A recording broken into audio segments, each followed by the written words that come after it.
और केंद्रीय गृह मंत्री अमित शाह इस वक्त कुछ कह रहे हैं, सुनते हैं।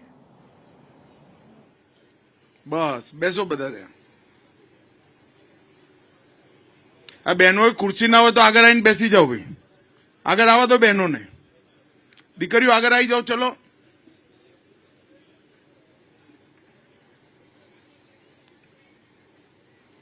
बधा बहनों आगे शांति थी बेसी जाओ। बोलो भारत माता की।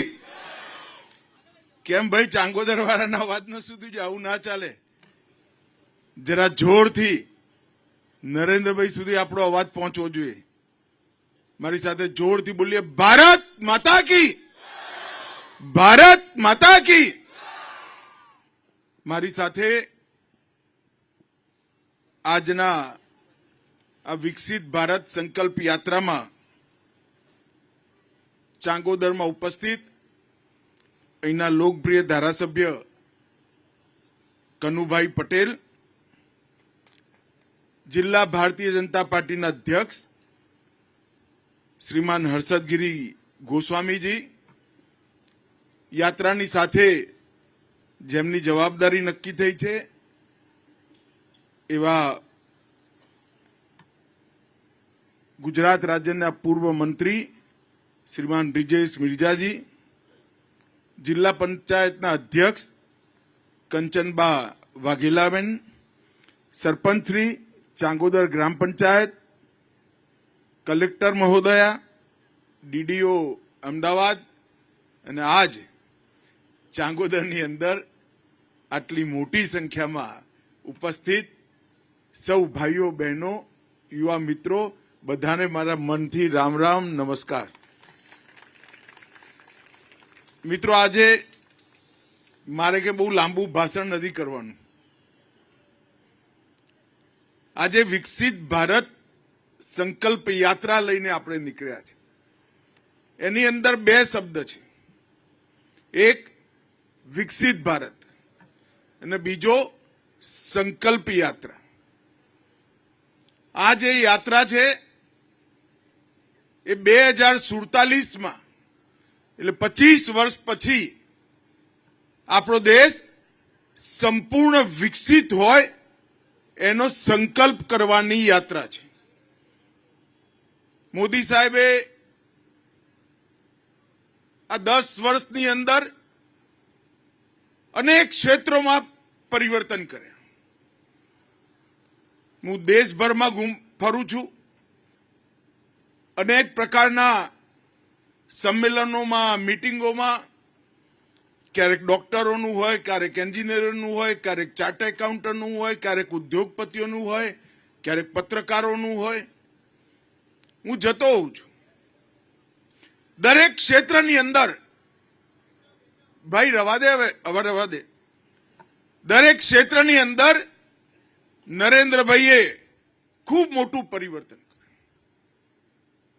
દેશની સુરક્ષાની વાત હોય, પેલા રોજ બોમ્બ ધમાકા છાપાવાળા છાપવાનું એ ભૂલી ગયા હતા, એટલા બોમ્બ ધડાકા થતા હતા, કોઈ ચિંતા નથી। પણ એક જ વાર સર્જિકલ સ્ટ્રાઇક અને એર સ્ટ્રાઇક કરીને પાકિસ્તાનને પાઠ ભણાયો, ખોડ ભૂલી ગયા છે। દેશને સુરક્ષિત કરવાનું કામ નરેન્દ્રભાઈ। કાશ્મીરમાંથી ધારા 370 હટાઈ લેવાનું સ્વપ્ન સરદાર પટેલના ટાઈમથી, શ્યામાપ્રસાદ મુખર્જીના ટાઈમથી અધૂરું મોદી સાહેબે ફટાક કરીને પૂરું કરી દીધું। કેટલાય લોકો એવા હતા દેશમાં 550 વર્ષથી આપણા દેશમાં ભગવાન રામ તંબુમાં રહેતા હતા, મંદિર નતું બની શકતું। નરેન્દ્રભાઈએ મંદિર બનાવવાનું કામ પણ ચપટી લગાડતા પૂરું કરી દીધું। દુનિયા આખી ચંદ્रमा પર પહોંચી, આપણો તિરંગો નતો પહોંચ્યો। નરેન્દ્રભાઈએ ચંદ્रमा પર ચંદ્રયાન મોકલીને શિવ શક્તિ પોઈન્ટ પર તિરંગો ફહરાવવાનું કામ પણ નરેન્દ્રભાઈએ કરી નાખ્યું। દેશના અર્થતંત્રની અંદર દરેકે દરેક પેરામીટર્સ આજે આઝાદીના 75 વર્ષમાં સૌથી સુંદર હોય એ પ્રકારનું કામ કર્યું। ઔદ્યોગિક વિકાસ, 75 વર્ષના 10 વર્ષના ગારાઓને લઈ લઈએ તો સૌથી વધારે ઔદ્યોગિક વિકાસ નરેન્દ્રભાઈના સમયમાં થયો. આરોગ્યના કાર્ડ આપવાના હોય દરેક ક્ષેત્રની અંદર. ઘણીવાર પત્રકારો મને પૂછે કે અમિતભાઈ આ બધામાં તમે સૌથી વધારે માર્ક કોને આપો? મેં કોઈ વિવાદ વગર, કન્ફ્યુઝન વગર, દુવિધા વગર પત્રકારોને કહું છું, આ બધામાં સૌથી વધારે માર્ક જો નરેન્દ્ર મોદી સાહેબને આપવાના હોય તો 60 કરોડ ગરીબોના જીવન સ્તરને ઊંચું લાવવાનું કામ નરેન્દ્રભાઈએ કર્યું.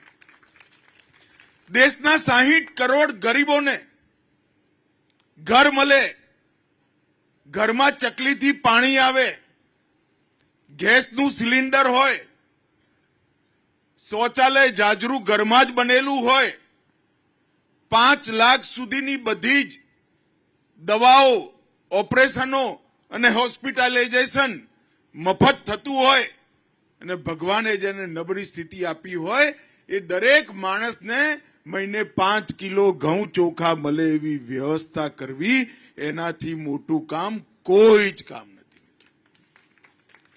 નરેન્દ્રભાઈએ, મોદી સાહેબે આ બધું જ 9 વર્ષની અંદર પૂરું કર્યું. કરોડો બહેનો, ગરીબ બહેનોના ઘરમાં ગેસના સિલિન્ડર મૂકે કલ્પના નતા કરી શકતા. 4 કરોડથી વધારે ગરીબોને આવાસ આપ્યા.